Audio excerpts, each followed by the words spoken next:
Sperm की morphology क्यों important होती है?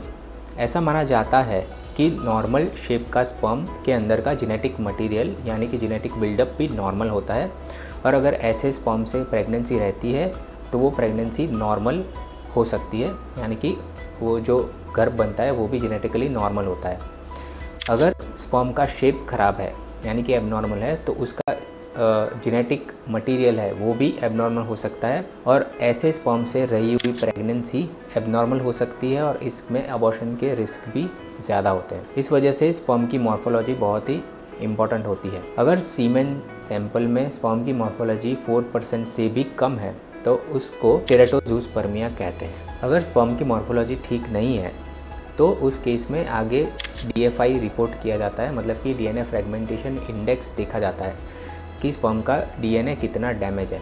अगर ये DFI ज़्यादा आता है तो 3 से 6 महीना दवाई दे के उसको ठीक करने की कोशिश की जाती है। अगर 3 से 6 महीने के ट्रीटमेंट के बाद भी उसमें कोई इम्प्रूवमेंट नहीं होता तो स्पर्म सिलेक्शन की एडवांस टेक्निक यूज़ की जाती है और उससे नॉर्मल स्पर्म को सिलेक्ट किया जाता है और वो स्पर्म को आगे IVF और ICSI के लिए यूज़ किया जाता है।